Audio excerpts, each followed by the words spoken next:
오늘의 정치 속풀이를 함께할 두 분을 모셨습니다. 여의도에서 산전수정, 공중전을 다 겪고 돌아온 들깨 김성태 전 의원님, 또 눈치 안 보는 진단과 처방으로 속을 뻥 뚫어주시는 미스터 쓴소리 이상민 전 의원님과 함께하겠습니다. 어서 오세요. 예, 안녕하세요.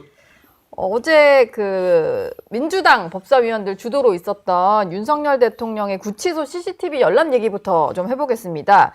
국민의힘 의원들은 일단 뭐 반발하는 차원에서 구치소를 가진 않았고 민주당과 조국혁신당 법사위원들만 구치소를 찾았는데 영상을 열람을 했고 이게 국민에게 공개할지는 좀 더 검토해 보겠다고 하지만 본 것을 그대로 묘사하는 것만으로도 거의 국민들이 본 것 같은 효과가 나는 정도였어요.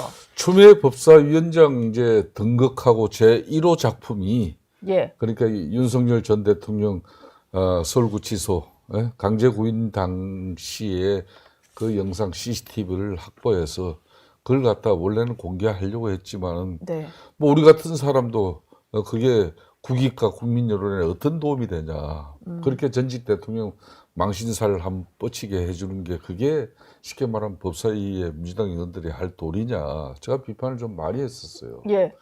그래서 자신들도 뭐 그걸 이제 공개하는 부분에 대해서는 이제 여론이 만만치 않으니까 많은 분들이 그랬죠. 그러다 보니까 이제 민주당 중심 위원들만 법사위 위원들만 어제 서울구치소를 가가지고 그 내용을 뭐 본인들이 보고 처음에는 열람만 하고 그걸 갖다 어떤 상황이었는지만 자기네들이 확인한다 그랬는데 그게 뭐 거의 생중계 뭐 중계방송식으로 다 전부 했잖아요. 그렇죠.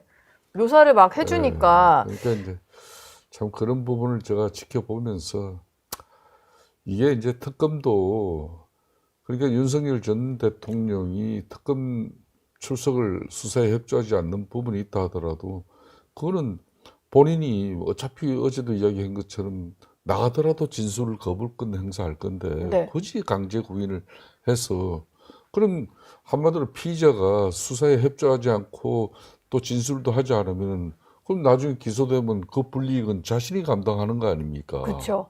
뭐 그런 측면에서 또 전직 두 대통령의 경우가 있어요. MB 박근혜 전 대통령 같은 경우도 그런 수사 부분은 구치소 옆에 별도 공간을 확보해가지고 거기에서 출장 그러니까 거기 방문조사식으로 한 방식도 있는데 굳이 그걸 끌고 나와가지고 전 세계 그냥 언론에 그냥 대한민국 국익 떨어뜨리는 그거 보여주려고 발버둥 친 게 그게 민주당이죠. 그러니까 특검도 정치적인 행위를 그렇게 하면 저는 안 된다고 봐요. 그러니까 사실 이 모든 게 시작이 된 게 특검에서도 그 체포영장 집행을 거부하는 윤석열 전 대통령의 상황을 좀 상세히 묘사를 했었고 뭐 그러다 보니까 민주당도 그걸 좀 확인을 해봐야겠다. 그리고 이게 사실 뭐 체포영장 집행을 거부하고 조사 내가 받지 않겠다라고 하는 것도 윤 전 대통령의 뭐 권리라면 권리일 수 있는 건데 민주당은 이제 구치소 내에서 어떤 특혜가 있을지 모르니까 그런 걸 다 살펴봐야겠다. 뭐 이런 논리로 영상을 보는 것 같아요. 그런데 우선 첫째 그 구속되어 있지 않습니까? 윤석열 대통령이. 그런데 그 광화문에 있는 특검 사무실로 조사를 받게 하기 위해서 그러면 끌고 오기 위해서 체포영장 발부받아서 그걸 집행하는 중에 생긴 일인데 저는 그걸 발부한 판사도 문제가 있다 보고요. 왜냐면 구속되어 있는 사람이고 아까 김성태 저 대표께서도 말씀하셨지만은 그 사람 저 모든 피의자는 진술 거부권이 있습니다. 그리고 임의 수사가 원칙입니다. 강제 수사는 구속, 압수수색 뭐 이거는 영장을 받는 있고 하더라도 필요 최소한도의 범위 내에서만 하는 건데 사실은 구속되어 있는 사람이고 자신이 피의자 신분 안 받겠다 하면 사실 강제로 끌고 갈 수가 없어요. 끌고 가서는 안 됩니다. 근데 그걸 체포영장을 발부해서 이제 집행을 하는데 그런 실익도 없고 또 사실 지금 말씀하신 대로 그 전직 대통령을 지금 뭐 이렇게 구치소에 지금 구속되어 있는 사람을 억지로 끌고 오는 실랑이를 벌여서 그것이 만천하에 공개되고 그래서 트럼프 대통령이 뭐 한국에서 저 뭐 숙청이 이루어지냐 뭐 혁명이냐 뭐 그런 곳에서는 사업을 못하겠다 뭐 이런 것까지 쓸 정도로 이거를 다 염두에 둔 말일까요? 그러면요. 지금 저 특검이 그 무슨 그 교회 압수수색하고 네, 그다음에 순복음교회 미군 들어갔던 거나. 때 일정 부분 압수수색하고 뭐 이런 걸 막 무차별하게 하니까 그 발부한 판사도 그렇지만 그걸 깊은 뭐 고려도 없이 막 그냥 발부하고 관성적으로 하고 그걸 또 집행을 하는데 너무 그 힘자랑을 하는 거예요. 그러니까 네. 이런 문제가 생기는 건데, 그리고 이제 그 민주당 의원들이 교도소 가서 CCTV를 열람을 하는 것도 과연 그게 공익의 목적에 합당한 것인가, 비례성의 원칙에도 맞는가라는 의문이 있고요. 네. 설사 그걸 열람했어도 그 내용을 함부로 누설해서는 안 됩니다. 왜냐하면 윤석열 대통령의 사적에 대한 프라이버시에 대한 건데 그걸 어떻게 했다 어떻다 얘기하면 제가 볼 때는 그와 관련된 법이라든가 또 민사상 손해배상 책임을 민주당 의원들이 책임을 져야 될 가능성이 좀 높다고 봐요. 지금 그런 것들을 함부로 인권의식이나 민주 뭐 이런 법치에 대한 것이 너무 의식 없이 네. 마구제비로 지금 하고 있습니다. 그리고 뭐 이제 윤석열 전 대통령이 뭐 어떤 식으로 말을 했다, 뭐 반말조로 얘기를 했다, 뭐 최서원 씨를 거론하면서 최서원 씨는 이제 자발적으로 나온 거다, 뭐 그렇게 하는 것도 검사 능력이다, 이렇게 뭐라고 말했는지까지도 시시콜콜하게 좀 다 알려진 그런 상황인데, 심지어 이거 두 분은 보셨는지 모르겠는데 온라인상에는 좀 짧은 이제 바디캠 영상으로 추정되는 영상이 좀 그러니까 유출이 됐어요. 이게 말이 유출된 거 보자면 그건 법적 책임을 엄중하게 물어야 됩니다. 저게 바디캠이라면은 저게 이제 누군가는 원래 구치소 내에 들어갈 때는 특히 전자통신 장비 이런 것들은 다 사전에 그게 맡기고 가야 돼요. 네. 내부 촬영 안 되니까요. 그럼요. 네. 그렇기 때문에 그 검색도 하거든요. 예. 최종적으로 교도관들이 마지막 이제 그 입문을 할 때는 다시 한 번 더 확인을 해요. 그런 통신 장치 몸에 부착한 거 있느냐. 근데 그럼에도 불구하고 그런 영상은 핸드폰으로 결론은 찍었거나 안 그러면은 뭐 별도의 그런 뭐 또 동영상 아주 초소형 장비를 가지고 요즘에 뭐 워낙 많으니까. 그렇죠. 그런 식으로 해가지고 그걸 퍼뜨린 거 아니겠습니까? 네. 그런 측면에서 저는 그게 그 말 동영상이 사실이라면은 민주당 이제 법사위원들 중에서 누군가는 그 행위를 했기 때문에 그런 수사를 통해서 명백하게 밝히고 아무리 미결수도 한 사람의 국민으로서 그 사람의 인권을 갖다 존중해 줘야 되는 게 법치주의 국가에서 기본이에요.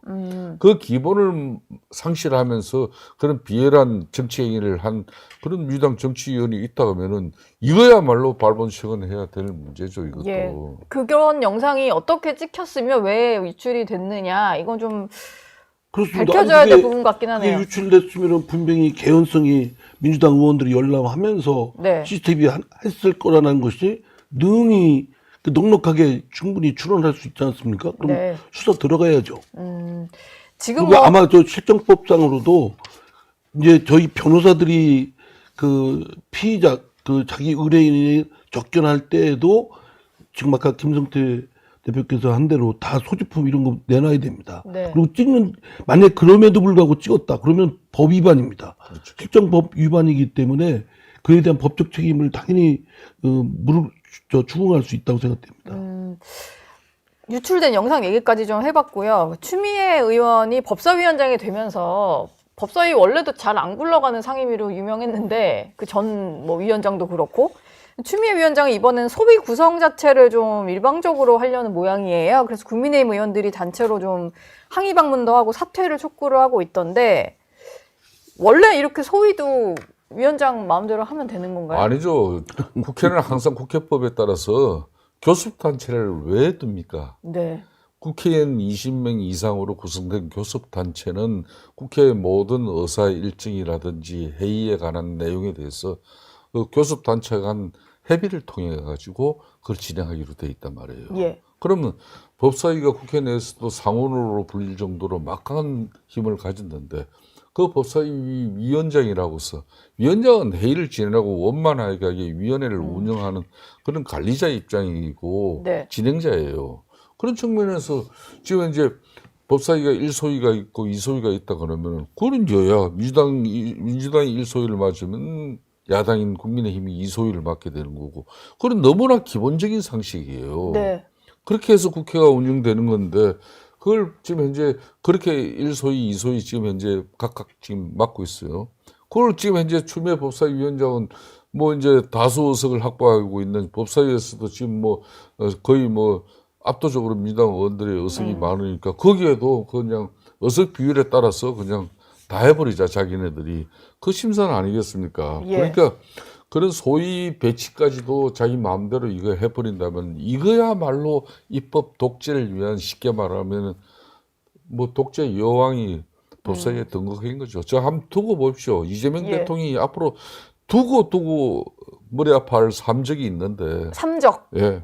첫 번째는 뭐 제가 정청래 전 대표라 그랬고. 현 대표. 예. 벌써 현 전 대표를 현 맡으셔서. 대표. 네. 두 번째가 이제 법사위원장인 추미애 위원장. 네. 세 번째가 이제 조국 혁신당의 조국 전 원장이에요. 대표. 예. 이 세 사람 끊임없이 아마 이재명 대통령 머리 깨나 아프게 만들 겁니다. 삼적 추미애 정청래 조국 얘기해 뭐 주셨어요. 제 자신이 이제 법사위원장을 했기 때문에 네. 말씀드리면 법사위가 그 국회의 모든 법률안을 본회의에 올리기 전에 그 총괄적으로 다 이렇게 한번 법으로 스크린하는 그리고 그 심의하고 수정하고 하는 굉장히 막중한 거고 거기서 늘 정쟁이 마지막 회전토라고 할 정도로 아주 굉장히 긴박하고 네. 긴장된 곳인데 그래서 그 위원장은 상당히 역대 어느 당이요 저 쪽에 됐다 하더라도 상당히 그 처신하는데 조심하고 또 균형 있게 회의를 진행하려고 최소한 노력은 합니다. 네. 물론 그거 잘 못해서 많은 또 비판도 받고 그러긴 하는데 그런데 정청래 그 전 이제 법사위원장이죠. 그 전 또 누가 있었죠? 윤호중 뭐 이분들이 그 소위 아주 잠깐인데 비법전들이죠. 이춘석 위원장도 있었네요. 제가 까먹고 있었네. 이춘석 법사위원장이요? 주식 거래 하시기 전까지는 이제 예. 그러니까 그 양반이야 좀 뭐 예. 그게 문제지. 네. 회의 진행하는 것 자체가 뭐 크게 저기 한 건 아니었고요. 윤호중, 다음에 정청래, 다음에 추미애 이 세 사람이 원래 법사위원장은 법조인들 법률가 출신이 이제 하는 게 관례였는데 이분들은 법률가 출신 아니면서 이제 발탁이 돼서 법사위원장을 하고 있고 했지 않습니까? 네. 근데 그냥 아주 뭐 횡포가 이루말할 수가 없어요. 그대로 드러나죠. 정청래 의원 같은 경우도 법사위원장일 때 얼마나 저 희화되고 막 그랬습니까? 네. 예. 그럼 뭐 정말 법사위원장 했다는 게 부끄러울 정도입니다. 저는 제 정치 생활에서 그 법사위원장 했다는 거를 자부심을 갖고 지내왔는데 그 윤호중 특히 정청래 뭐 이런 사람들이 이렇게 막 휘젓고 오염시키고 하는 걸 보고 네. 정말 부끄러웠어요. 나 부끄러웠어요. 이게 본격적으로 어떤 상임위 활동이 시작될 텐데 앞으로 또 어떤 모습이 펼쳐질지 법사위가 좀 벌써부터 걱정이 되네요. 민주당에서 사법개혁 작업도 좀 속도감 있게 추진을 하고 있는데 한덕수 전 총리 구속영장이 기각된 이후로 좀 힘을 받고 있는 게 내란 특별재판부잖아요. 관련된 재판을 전담하는 재판부에다가 영장까지도 이 재판부에서 전담하는 법관을 만들겠다 뭐 이런 건데 법원행정처에서 이게 사법부 독립을 침해할 소지가 있다. 뭐 당연한 우려를 내놓은 것 같아요. 네, 침해할 그렇습니다. 소지가 있는 게 아니라 침해를 하는 거예요. 아니 판사 심판을 선수가 누구를 심판으로 한다는 그 구성을 결정권을 갖고 있다면 그게 공정한 심판이 될 수 있겠습니까? 그 일반 다른 사법부에서 이제 재판받는 기존에 사람들이랑도 할 수 안 없죠, 맞고. 당연히. 예. 기존의 사법 체계를 갖다가 깡그리 이제 무시하고 이 사법 체계에 엄청난 대혼란을 야기시키는 고도의 정치적 행위죠. 예. 그러니까 자기네들은 그러면은 이 지금 현재 특별재판부라는 게 만들어진 역사가 없냐 그러면서 이야기하는 게 이제 과거의 반민특위 그렇게 그 재판부를 말하는 건데 그때는 일제 잔재를 청산하기 위한 정말 가도기적인 상황에서의 판단이었어요. 네. 근데 지금 대한민국이 상급 분립돼가지고 사법 체계가 명백하게 서 있는데 지금 헌법 개정도 이루어지지 않는데 검찰 개혁한다 치고 그냥 검찰청을 해체시키는 쇼를 지금 하고 있잖아요, 그죠? 예. 그래서 정부 조직법부터 먼저 개정해서 결국은 검찰이 이제 기소 공소 분리하겠다 뭐 그런 뭐 자기네들 나름 계획을 가지고 안을 갖고 주시면 엄격하면 이것도 쉽게 말하면 헌법 위반 사항이 되겠죠. 예. 헌법 개정도 이루어지지 않은 상황에서.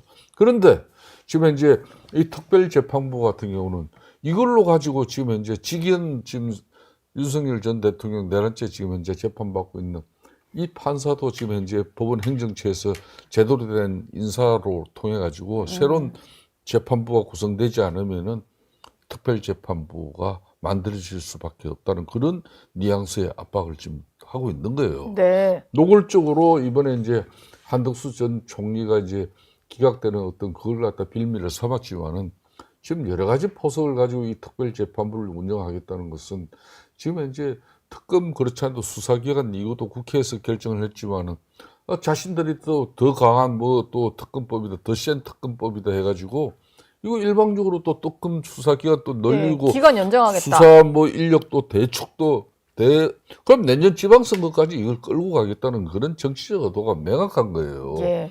이렇게 해서 자신들의 정치적 목적을 달성하기 위해서 대한민국의 사법 체계를 대혼란으로 만들어가는 이 정권이 국민들로부터 언제까지 뭐 그대로 국민들이 그냥 인내하고 있을 건지 네. 그 인내에도 분명히 한계가 있다는 걸 분명히 말씀드리고 싶어요. 이게 뭐 당연히 여당 내부에서도 우려가 안 나올 수 없을 것 같은데 이 내란 특별재판부라는 거는 좀 아니 우선 네. 그걸 추진하려고 앞세우는 사람이 그 뭐 전현희 뭐 의원 같은 경우인데 그 법률가 출신이거든요. 그쵸. 그러니까 법률가 출신들이 자신들이 배운 그 법학 지식을 완전히 오염시키고 있어요. 그러니까 차마 법학도 못 배운 사람이라면 배우지 않은 사람이라면 엉뚱한 얘기하고 잘 모르니까 무식하니까 그런가 보다 하고 치부할 수도 있는데 이거는 배우고 지금 자격증을 갖고 있는 사람이 그 얘기를 감히 하는 걸 보면 저 나치 시대 때 히틀러 시대 때 그 앞장섰던 그 법률가들이 있습니다. 네.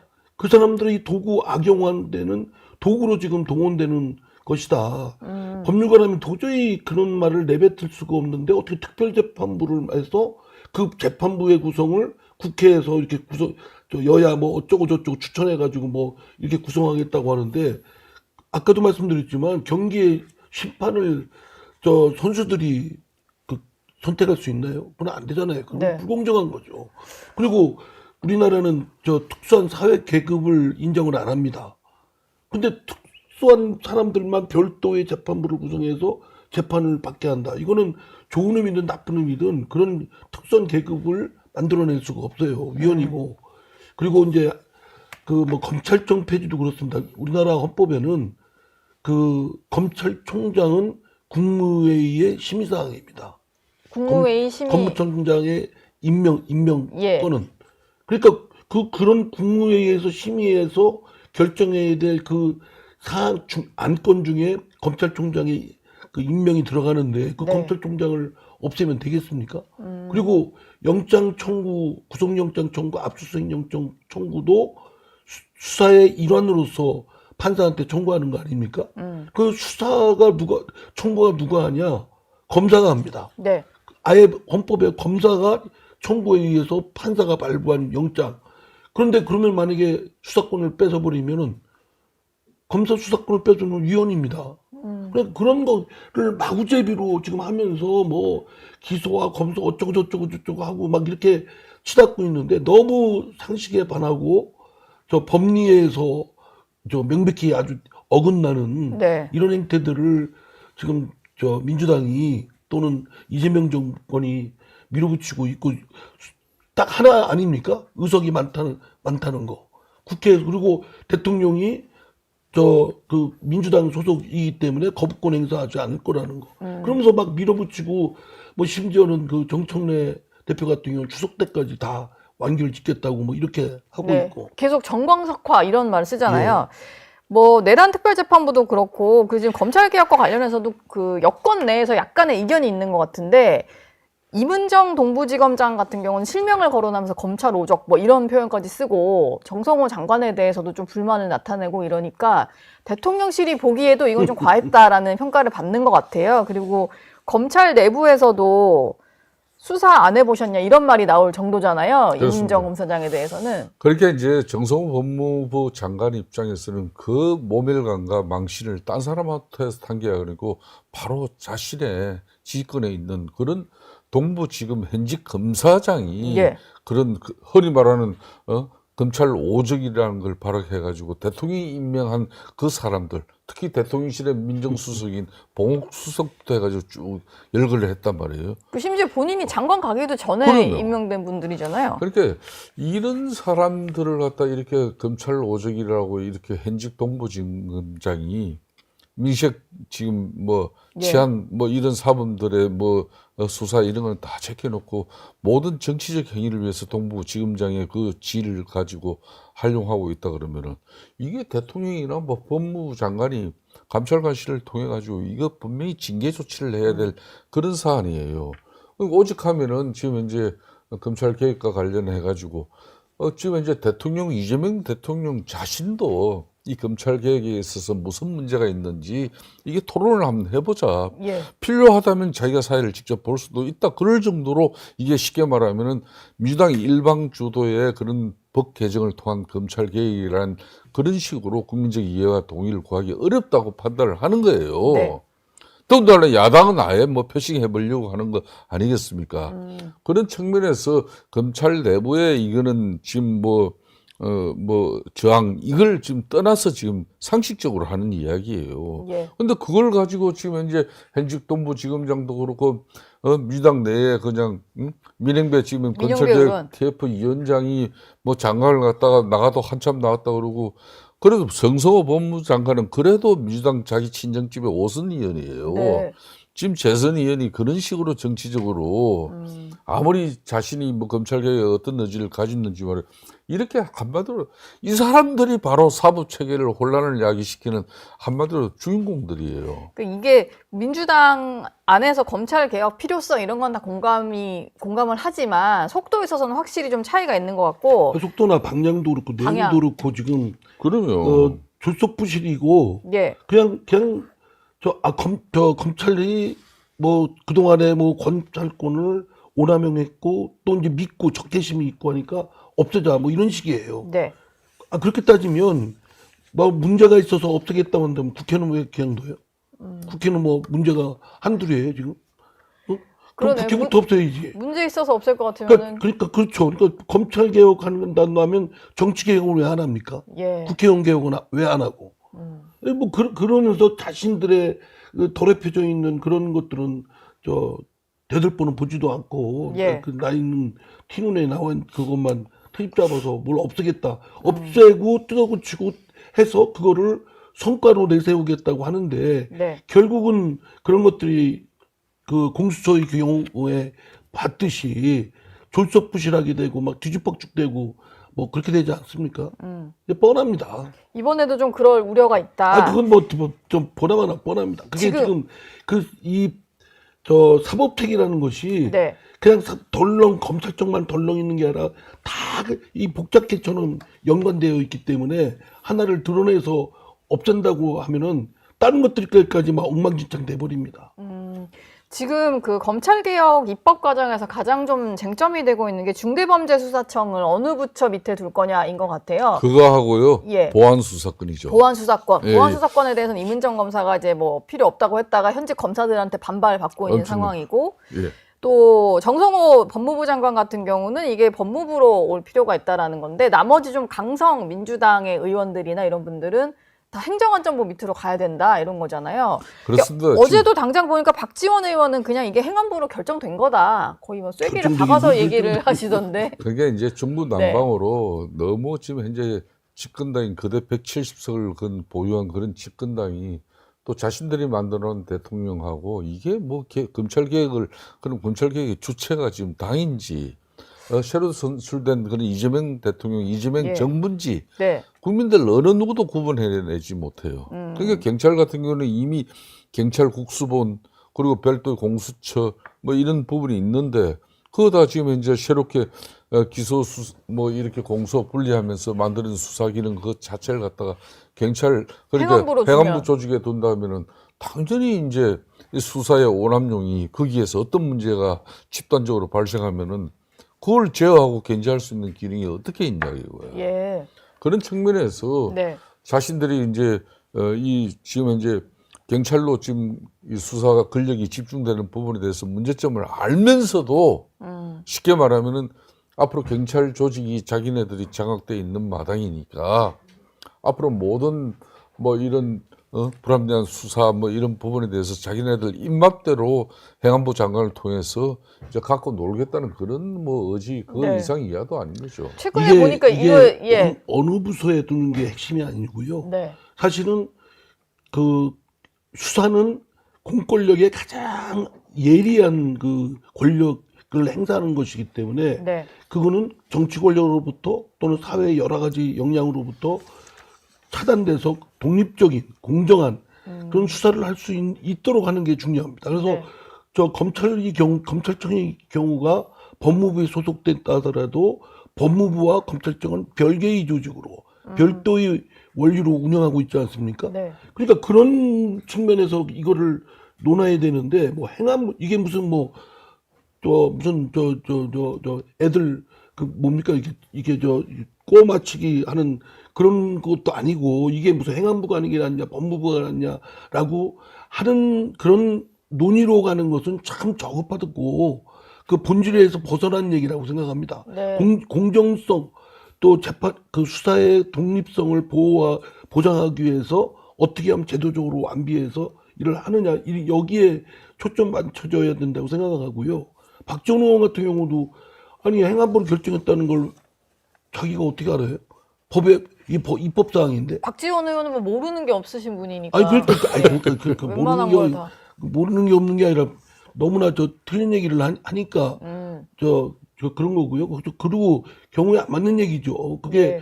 그렇게 결정됐다고 하는 얘기를 국회에서 입법부에서 입법으로서 결정돼야 되는데 그게 그 입법이 안 됐는데도 불구하고 그러니까 토달지 마라 이런 거 아닐까요? 결정이 되어 가고 있으니 반대하지 마라. 그러니까 하여튼 그 뭡니까 그 권력에 줄 서서 예. 뭔가 이렇게 아첨 또는 무리들이 있는데 예 아주 꼴보기 싫습니다. 저희 국민의힘 얘기도 잠깐 해봐야 될 것 같은데요. 그 장동혁 대표가 선출되기 전에 지난주에 두 분이 방송을 하셨던 것 같고 이후에 첫 당직 인선도 있었고 완전히 우리 예견이 틀렸죠. 아 그때 다 김문수 네. 대표를 좀 예상하셨구나. 네. 네. 틀리신 두 분이신데 지금의 어떤 행보를 보면은 뭐 예상과 다르게 그래도 뭐 김도읍 정책위의장 인선이라던가 이런 게 좀 좋은 평가를 받고 있는 것 같아요. 근데 한 가지 전환길 씨를 어떻게 해야 되냐를 놓고 이제 당에서 앞으로도 얘기가 나올 것 같은데 전환길 씨가 뭐 이진숙 방통위원장이 대구시장으로 나온다면은 뭐 본인이 뭐 무조건 양보한다 뭐 이런 얘기도 하고 본인에게 공천 부탁이 벌써부터 들어오고 있다 뭐 이런 주장을 좀 했어요. 어떻게 들으셨나요? 그러니까 이런 친구가 정치를 아무리 우습게 보고 공당인 국민의힘이 자신이 그냥 그렇게 뭐 강성 지지층의 그런 뭐 시청률이 높은 유튜브 방송을 한다고 해가지고 결론은 자신한테 많은 내년 지방선거 출마 예상자들이 벌써 청탁을 지금 현재 네. 공천에 관한 청탁을 하고 있고 또 그런 접촉을 지금 해오고 있다는 거 그걸 만천하에 공개한 거 아닙니까? 앞으로 장동혁 지금 현재 당대표 입장에서는 바로 이런 사람들부터 앞으로 공당 합리적 보수의 가치에 근본 기본을 두고 국민적 신뢰를 회복하는 일이 가장 우선적으로 지금 현재 국민의힘이 해야 될 일이에요. 그러니까 강성 지지층 등에 갖고 있는 이런 유튜버 한 사람이 그렇게 해서 또 공천에 개입한다 그러면은 그럼 건진법사랑 뭐가 다를 게 뭐가 있습니까? 예? 그런 측면에서 이런 친구들이 또 다시 국민의힘을 갖다가 합리적 제1 보수 야당으로서 재편되고 국민들에게 내년 지방선거에서 그나마 신뢰를 확보해서 좋은 성적표를 확보해야 다음에 정권 우리가 수권 정당으로서 정권을 찾아올 수 있는 그 기반이 만들어진대. 만일 이번 당에서 말 변화와 자정 노력 그런 이런 핵심 변화를 갖다 제대로 뭐 판단하지 못하면요. 내년 지방선거 져버리고 나면은 쉽게 말하면 수권 정당으로서 대선 기반이라는 게 하나도 없어집니다. 작년 총선 참패해버렸죠. 네. 올해 뭐 대통령 권력 넘어가 있죠. 내년 지방정부 권력마저도 손에 넘어가 버립시오. 그 어떤 근간 기본 바탕을 가지고 다음에 2040년 대선 때 우리가 정권을 찾아올 수 있냐고요. 그러면 이게 지금 이런 사람 이런 자체가 한마디로 말해서 국민들이 얼마나 우습게 보겠습니까? 이런 말을 한다는 것 자체가 정말로 맞다면 누가 공천 얘기를 했는지를 좀 밝히고 이런 것도 수사를 통해서 밝혀야 돼요. 사실이 아니라면은 뭔가 어떤 조치가 필요하다 이런 말씀이시군요. 당원이니까 뭐 조치를 하려면 할 수 있으니까. 그리고 또 장동혁 대표 입장에서는 이제 함께 최고위원으로 당 지도부에 들어온 김민수 최고위원의 발언이 좀 신경 쓰이지 않을까 싶은데 어제 최고위원회에서도 뭐 윤석열 전 대통령 탄핵이 부당했고 윤 전 대통령 부부는 석방해야 된다 뭐 이런 얘기를 하고 접견이 거부된 걸 공개하면서 계속 자기가 접견 가겠다 뭐 이런 얘기를 좀 해요. 어떻습니까? 당 지도부에 이런 인물이 뭐 하나쯤 있어도 괜찮나요? 아니면 많이 부담이 될까요? 아니요, 지도부에 있는 분이 이런 얘기를 하면 국민들이 국민의힘의 지도부는 다 그런 줄 알고 있겠죠. 그 뭐 이미지로 그렇게 아예 이미지업이 돼버리지 않겠습니까? 네. 그야말로 해당 행위라고 저는 생각합니다. 결국 그리고 본인만 지금 본인도 정치적으로도 마이너스겠지만 당에 마이너스를 주는 거예요. 네. 그러니까 가뜩이나 지금 윤석열 대통령 비상계엄으로 당이 풍지박산 나고 지금 뭐 다시 재기가 가능할지 이럴 정도로 지금 허덕이고 있지 않습니까? 그 전당대회까지 치렀는데 컨벤션 효과는 없고 더 여론조사는 떨어졌다는 지표도 나오고 있고 뭐 이런 상황인데 이게 지금 더 떨어져서 계속 떨어져 가지고서 한 자리 숫자나 뭐 10%대 초반에서 이게 머물게 되면 내년 지방선거 하나만 합니다. 어디서 되겠습니까? 뭐 대구, 경북도 뭐 그렇게 될까요, 그게? 그런데 지금 그 전환길 씨라는 분이 나와서 아니 뭐 자기가 희망사항을 얘기하는 건 할 수 있다고 하지만 결국 지금 언론이나 뭐나 할 때는 이 사람 전환길 씨가 국민의힘의 상당수의 영향력을 행사할 수 있다고 이렇게 생각하고 있지 않습니까? 네. 그런 사람이 지금 막 이렇게 공천 문제까지 막 얘기하고 자기한테 와서 공천 뭐 청탁하는 사람까지 있다, 뭐 몰려들고 있다, 뭐 이런 얘기를 하니 국민의힘 전체가 아유 진짜 한심하다 이렇게 생각되죠. 그 국민의힘에 있는 사람도 한심하게 생각되고 예 그렇습니다. 조치가 좀 필요하다라고 두 분은 생각을 하시는 것 같아요. 그러니까 그거는 그 장 대표가 딱 선을 그어야죠. 그런 얘기들에 대해서 공천의 문제는 시스템으로 되는 것이고 그 시스템에 따라서 공정하게 또는 뭐 합리적으로 될 것이고 이거에 대해서 당대표가 누구라고 해서 공천을 마음대로 할 수 없습니다. 최고위원도 마찬가지고요. 근데 지금 무슨 그 전환길 씨가 자기한테 와서 줄 서고 뭐 청탁하고 뭐 어쩌고 또 이진숙 방통위원장을 대구시장으로 뭐 공천을 뭐 어쩌고 저쩌고 하는 자체가 굉장히 몰상식한 거죠. 그러니까 그걸만 봐서도 정당의 지금 어떤 돌아가는 메커니즘이나 또는 그 규범이나 이런 거를 전혀 모르는 채 그냥 마구잡이로 떠드는 거예요. 예. 알겠습니다. 오늘 정치속풀이 두 분 말씀은 여기서 마무리하겠습니다. 고맙습니다. 예, 감사합니다. 감사합니다. 저희 영상 많이 시청해 주시고요. 좋아요, 구독, 댓글, 알림 설정 꼭 부탁드리겠습니다.